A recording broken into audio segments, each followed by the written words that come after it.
So welcome to ACAIN's April 2023 workshop. I'm personally really excited to be speaking with our guest today, but she is somebody who's such great impact, in the literary publishing industry here in the UK, but I think also worldwide because the books do have a very far reach. So obviously we know that our speaker today is Jasmine Richards. She's the founder of Story Mix. So can we all just, if you can unmute, you can, but I'll do it for myself. Just give her a round of applause. Welcome, Jasmine. Good to have you on. Really, really excited to have you on. Thank you for the introduction as well. It was a lovely introduction.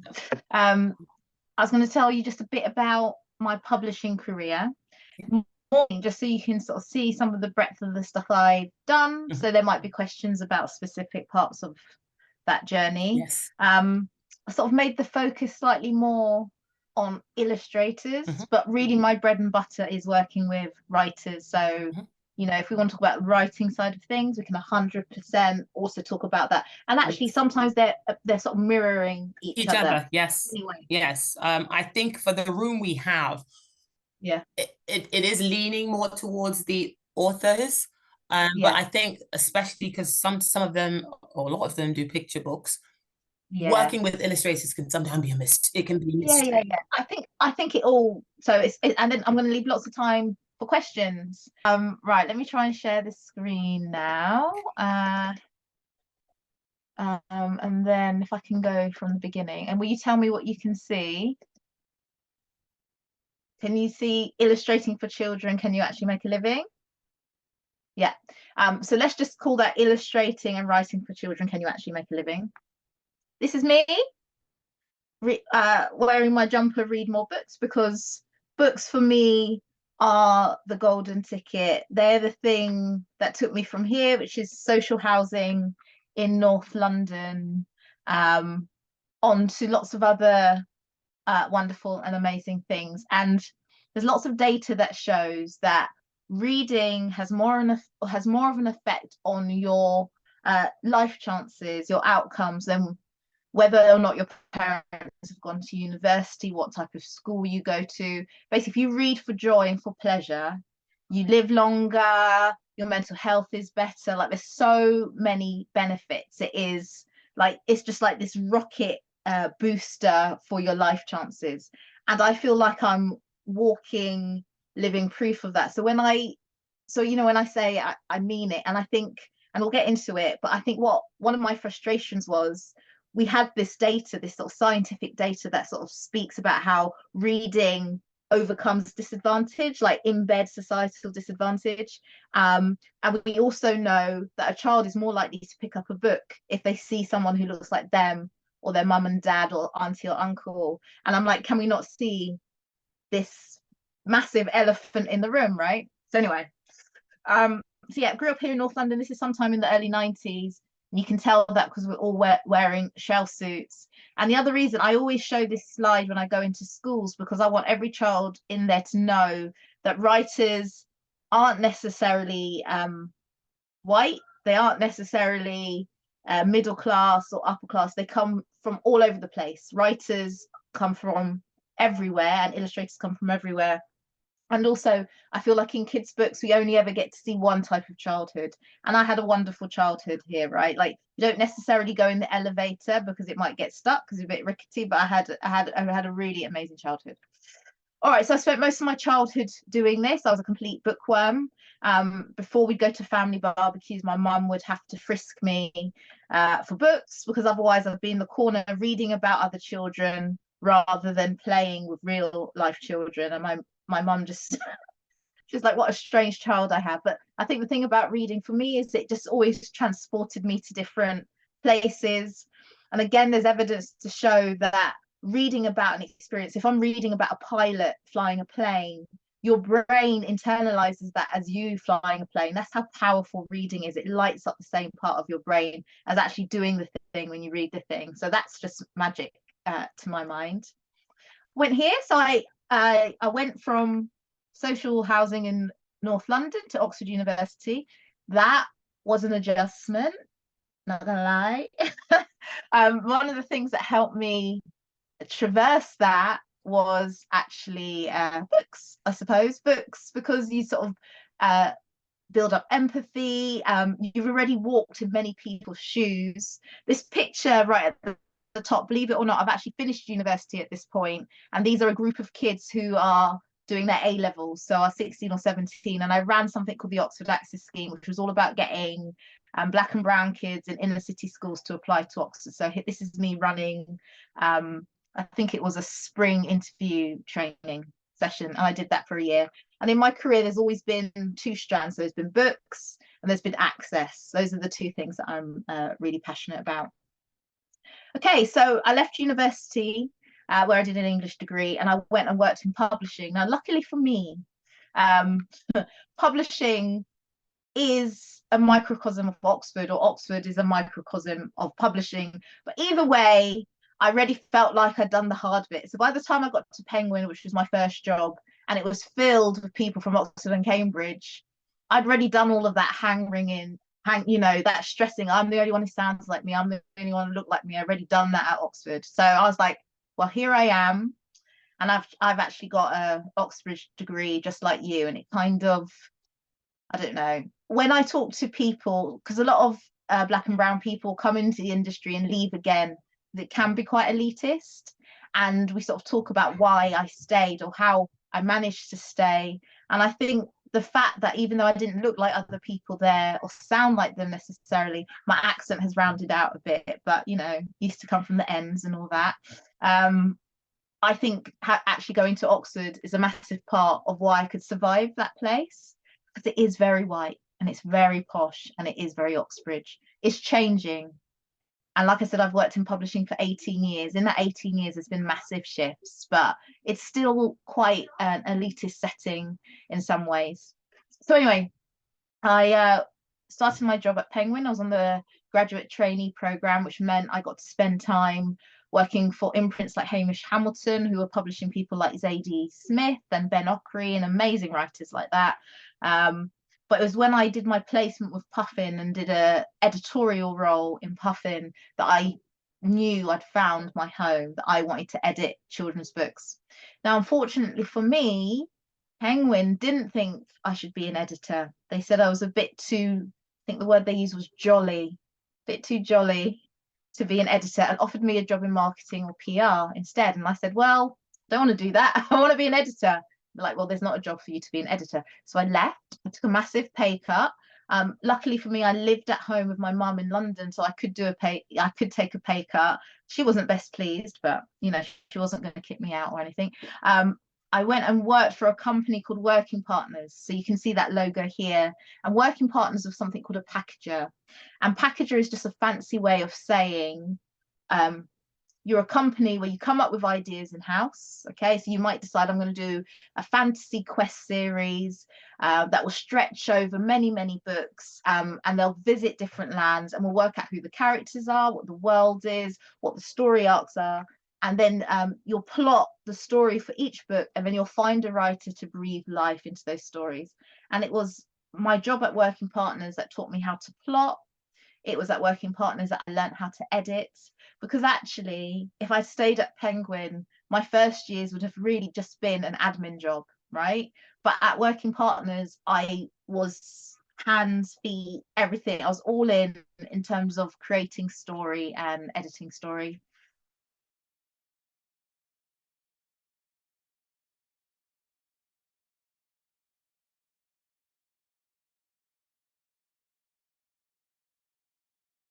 Really commercial, some people would almost say disposable kids books. So I'd have parents complain to me that are saying, my child bought the first book in the series and they had to go and buy another 5. Other parents said it's like the crack cocaine of kids books. And I felt proud because we're giving kids a reading habit. But then I went to Oxford University Press, and it was right at the other end of the scale. So very literary books, prize-winning books. And they had hired me because they wanted me to make their list a bit more commercial. It was at Oxford University Press that I really learned about author care, like how do you nurture an author, how do you help them build their career, because it wasn't necessarily working with writers for hire on one book. You know, it was several books over many years.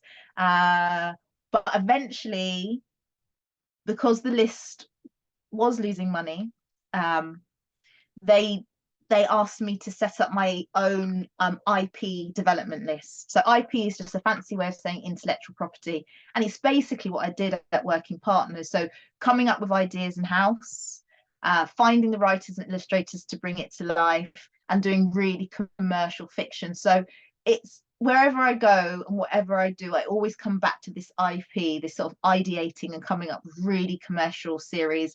And I think it's because I have a knack for it. Okay, so meanwhile, whilst I was working at these publishers, alongside I was also writing, because as a child I always had this aspiration to write, but it was only once I started editing authors that I realized that authors aren't superhero beings. Okay, they're just someone who is prepared to work hard and do many versions of a draft. Okay, so these books here, Beast Quest, when I used to work at Working Partners, I was the editor on them, but once I left, they asked me to be a writer on that series. So there's over 150 of these Beast Quest books now. I wrote picture books and other young series fiction, and I also did some screenwriting, and I learned loads doing the screenwriting. And I think one of the questions we might get later is, well, how did you get into screenwriting? And you said something really interesting earlier about networking. And actually, it was an author that I edited at Oxford University Press. So I worked with him on his book. But when he wasn't writing, he was a screenwriter, and he became the showrunner on PJ Masks. So once I went freelance, which we'll get to, he got in touch and said, do you want to have a go at screenwriting? And I said, I've never done it before. And he said, you took a chance with me on my writing. Let's do one script together. Go and buy final draft. I promise you won't regret it. And then, you know, we did many episodes together. But that was, I didn't do a spec script. All of this stuff that I'll tell you that you need to do to get the gig. Like I had nothing. I just had a relationship with someone. So but your network is your net worth. I'm sure you've heard that being said before, and it's really true. I wrote books as well that were published in the UK and in the US. And I mean, that was a whole palaver, let me tell you, because I enjoy writing stories that are fantasy. And my first book, which was called The Book of Wonders, got picked up by HarperCollins in the US, and in the UK, it didn't sell. And the feedback my agent got was, we really love Jasmine's writing, but do you think she could write something a bit more urban? We just don't really know. You're running around. We don't really know where this should sit in the marketplace. Like, we just can't get our heads around it. And this is kind of 2011. It's a long time ago. And again, things have changed, but back then, they just couldn't fathom a Black woman writing fantasy. So I had this whole career in the States. My books weren't published in the UK, and only very recently have those US editions been published in the UK. I kind of got them out of the bottom drawer and dusted them off, and they've managed to have a life now in the UK, which is great. So this is interesting. I actually wrote this kind of horror for teens, and this was kind of the beginning of me realizing that sometimes you can look at the market and see an opportunity. Okay, so I'd never written a scary book before, but it was the bicentenary of Dickens's birth. Everyone in publishing was really keen to publish something to do with Dickens, and I just had this idea, and this often happens where it almost starts with the title. Had this idea of Oliver Twisted rather than Oliver Twist, and I was like, well, that's a way that would get teenagers to read Dickens. And so I pitched that on 3 chapters, and the publisher went for it. And it made me think, well, actually, sometimes you don't have to write the whole thing to get a sale. And that's been quite important in terms of Story Mix, the business that I founded. So yeah, look, this is the US edition, Secrets of Valhalla, and this is the British edition, The Unmorrow Curse. They look quite different to each other, but you can kind of see the relationship. I changed the title because in the States, the Americans really wanted to focus story, but I never felt like fully represented the book. So I got to have a second go round with the British publication. So yes, so I was at OUP. I had a child. When you are the child of a children's author, you are forced to stand in front of posters like this. He doesn't look like this anymore. He's 10 now. He's really ickle here. He's 10 now. And it was as my son started school and we were moving from picture books to chapter books, and we were in the bookshop. And I realized that he was invisible. Like, he was nowhere to be seen anywhere on this shelf. And I had this real epiphany, because actually a lot of books on this shelf, so this is a bookshop in the UK, a lot of these books I actually edited. In fact, I'd even written some of these books, okay? And I think I'd spent so long trying to survive in publishing. You just swallow a lot of stuff, right? You're just trying to progress. I just want you to succeed and just keep going. And I didn't necessarily put my head above the parapet and say, hang on, like, look at these shelves. This is not representative of the society we live in. All children deserve the right to see themselves. It was only when it was my own child and I couldn't see him anywhere here that I realized that I had to do something, and I had to make a decision at that point. I could write books as Jasmine and maybe write one book a year, okay? Or I take all of the knowledge, all of the stuff that I'd done over the years, so as a screenwriter, working for book packages, my understanding of publishing, the fact that I'm a writer and editor, all of these things, and I could start my own business. I could sort of take that step, which felt terrifying, but I knew that if I could start my own packager and get series commissioned, that I would take up space on the bookshelf, okay? And I'd take up space in the playground when kids are talking about what books they love. Like, it was about making a choice in that moment about what was my impact going to be, what was my legacy going to be. So I decided to start my own company, which is called Story Mix. And so we were a packager. So I took all that learning from working partners, and I went out and I found the talent to work with, and I came up with ideas for series. So we've got Future Hero, which I kind of pitch as Beast Quest meets Black Panther. So it's about a boy called Jarrell who goes to the barbers and gets a sort of symbol cut into his hair, and that symbol takes him through the barbershop mirror into this sort of Afro-futuristic world where he discovers he's a hero they've been waiting for. And that's a 4-book series, and I hope there'll be more, and it's sold in the UK and it's sold in the US. I'd love to know if it's available in Nigeria. This is a whole other thing, like, just to talk about what books make it over to you guys, and how the UK publishers have this real blind spot, I think, when it comes to the Black diaspora and selling our books. I mean, Caribbean, West Africa, Kenya, wherever, yeah, they just don't, I don't think they see it as a business opportunity, and it really is. But we can talk about it more later. So yeah, I started my own fiction studio in 2019. Now in 2023, the team has grown, which is really great. We have designers that we work with, sort of storyliners, editors, and it's going really well. And we've worked with lots of different authors and illustrators to launch their career. So Tola Koglu wrote a book called Onyeka and the Academy of the Sun. Absolutely brilliant book. Such a talented author that I met her earlier on in her journey, and we collaborated on Aziza's Secret Fairy Door. So what I like to think with Story Mix is that we're kind of a launch pad for talent. We're a bridge, we're an apprenticeship, we're all of those things. So some writers will stay writing for us for many years alongside their other stuff.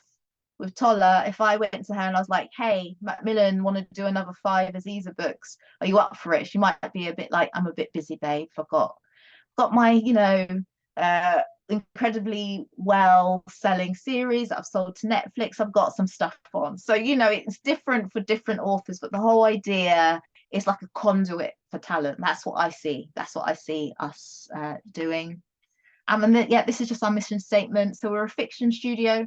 So we're about centering kids of color in stories full of joy and adventure. We're a trauma-free zone. So sometimes there can be this pressure, I think, on Black creators in particular, that our stories are always stories of woe, okay? Or they're historical stories of woe, and we are so much more than that. So I make a very concerted effort that you're not going to get that from Story Mix. You're going to get dinosaurs, and you'll get unicorns, and you'll get mysteries and sci-fi, but you're not going to get trauma. That's not what we're about. And like I said before, we're about creating these pathways into publishing for writers and illustrators. This is just a little bit about our process. So I've touched on this a little bit already, but the first step is that we come up with ideas for a series, and that can be inspired in lots of different ways. So Future Hero was inspired by a newspaper article which was talking about how boys, Black boys in the UK, were being excluded from school, even expelled from school because of their haircuts. And that just made me very angry.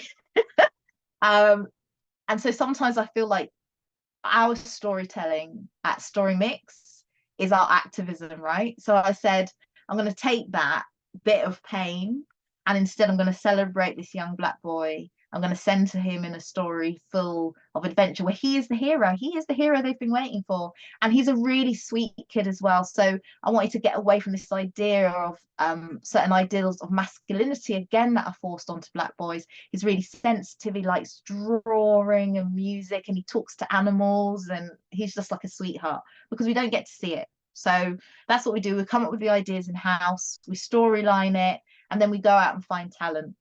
Now, in the early days, I would never go to an agent to find the talent that we'd work with, because frankly, the agents weren't really engaged with working with Black and brown talent.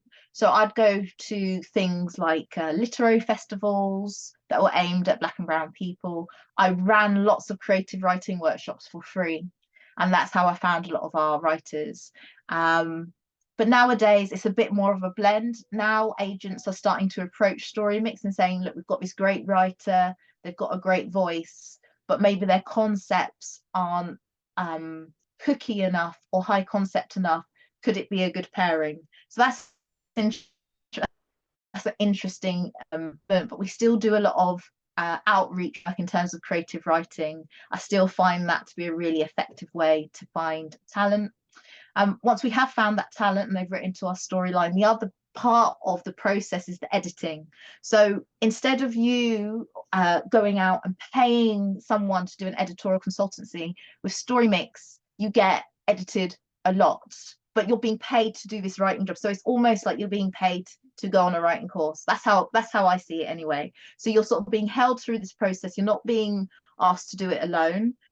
You do need to be the kind of writer who is open to feedback, right? If you're very sensitive, I think you'd find the Story Mix process quite hard, because we will push you on the editorial front.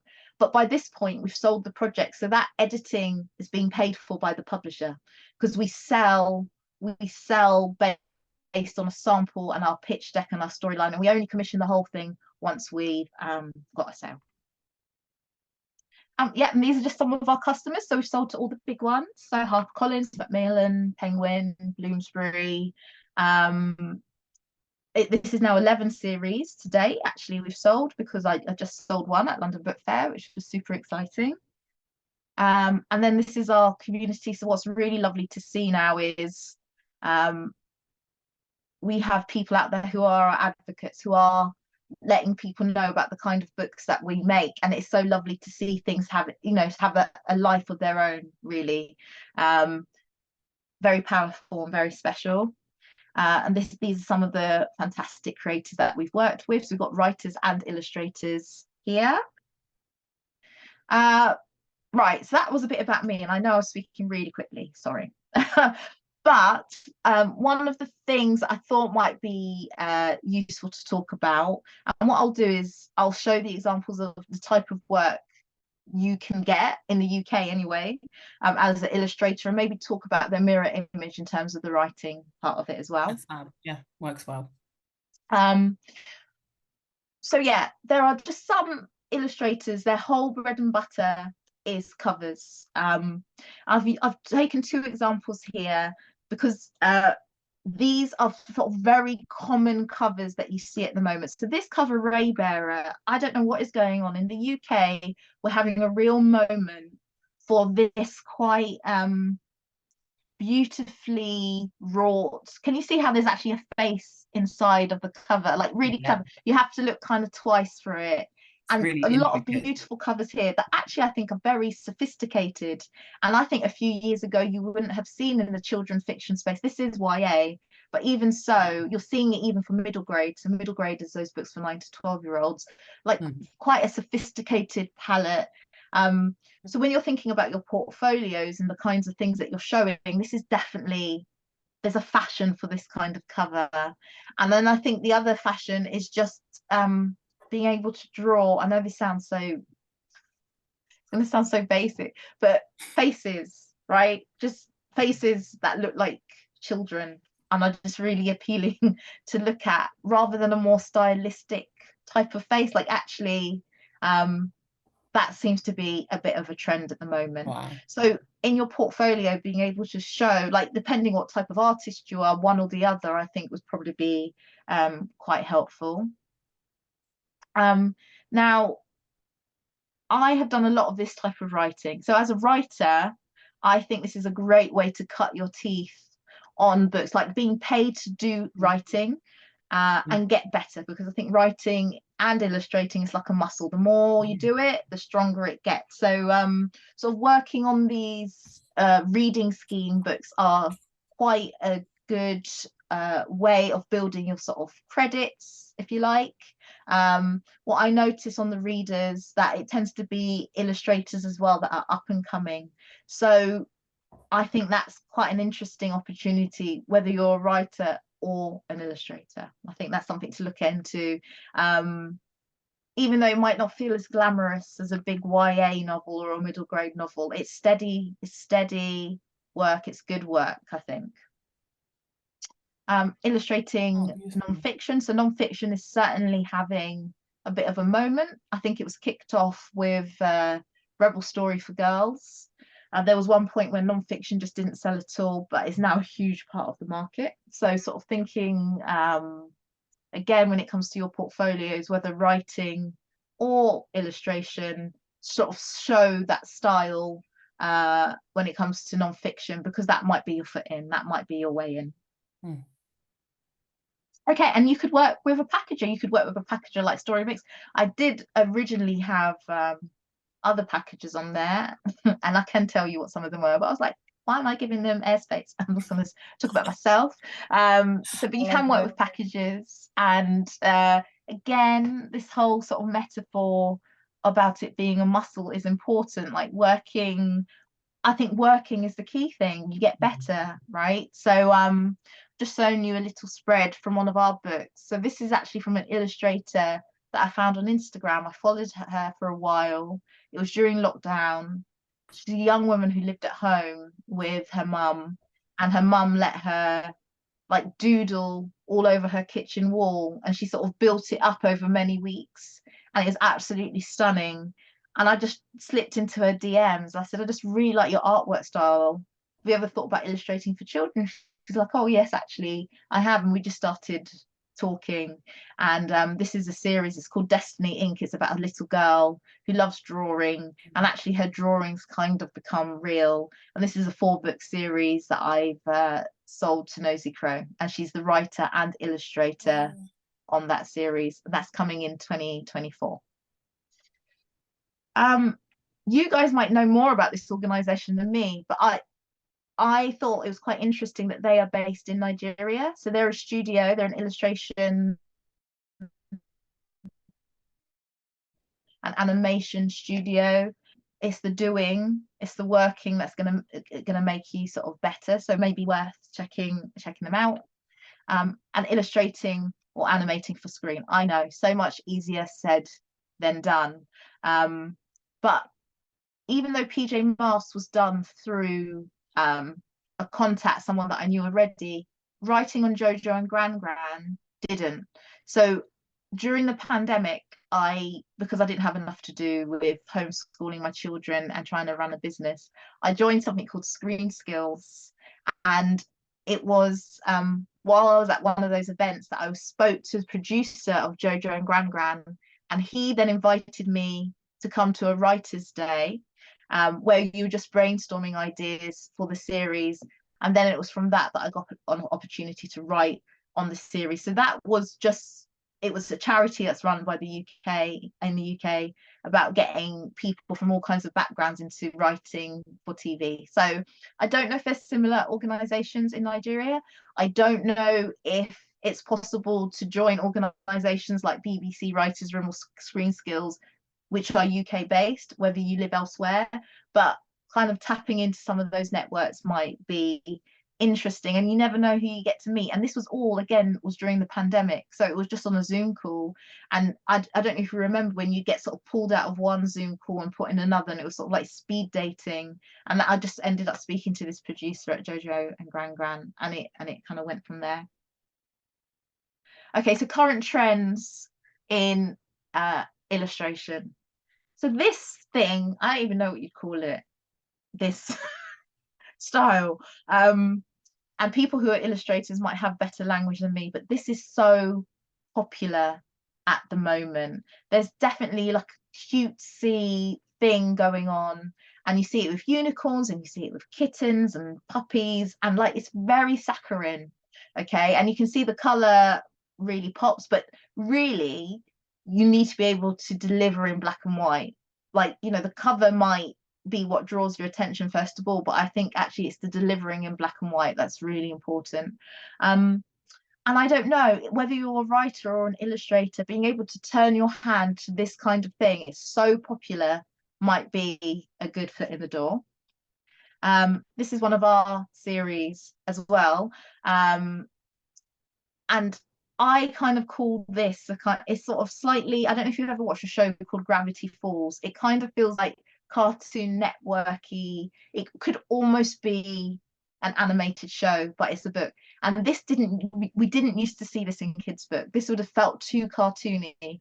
But in recent years, this is definitely much more of a trend. And publishers, because they're realizing that they're competing against TV to get a child's attention, they want their books to look a bit more like, you know, what you'd see on the Netflix when you're skipping through. It could almost be a show ready to go. So that this style is definitely a lot more common and really popular. But then on the flip side, in the UK anyway, you have this style, sort of very whimsical, I would say quite quiet. It's quite a quiet style, but this book in particular has sold like 1 million copies. So there's something really nostalgic about it, and a bit of a trend in the UK. Similarly here, there's definitely, I don't know if it's because of the pandemic and people thinking about a happier, safer time of a bygone era, but again, this kind of slightly historical vibe is quite popular. And then the big one, because you mentioned about graphic novels. So this is huge in the UK. This is a series called Bunny versus Monkey. It's anarchic. It's really sort of full of color and action. And I mean, I just feel like if someone could sort of illustrate in this kind of style and tell a really fun story, I feel like people would bite your hand off for it. This is where the market, like off the back of London Book Fair, this is kind of what people are looking for. It really is. So actually, if anyone on this call can draw like that, do drop me a line, because it's very hot, this style at the moment. And then in YA, again, also graphic novels, but this kind of this black and white sort of style with just a little bit of color in it is really popular as well. So I think that is the end of the presentation. I'm just going to stop there. Yeah, that was absolutely fantastic. I mean, I learned a lot. I was just writing as fast as I could, and it just shows it doesn't matter what kind of illustration you're into. If you're author, illustrator, there's always something new to learn. And I think what I love the most about the presentation is you're on the pulse, so you know what's going on. Because I have my loves. I have the things that I like to read, or my daughter likes to read, because as you were describing yourself, Yeah. she's quite an avid reader. Yeah. And even though I tend more to the illustration side, this has just helped me understand how I can guide her Yeah. in future to say, look, you could do this, you can do this, you could do that. Yeah. I'm sure we all enjoyed the talk. All right, thank you everyone for being part of the workshop. We hope you had a wonderful time. We want to thank Jasmine Richards again for coming on and sharing with us. So as I said, Tuesday, May 30th, 2023, we'll have the next ACAIN workshop. It will be financial planning tips for self-employed authors and illustrators. Tell somebody about it, and I hope I'll see you there. So bye. Thank you for joining us. Bye-bye.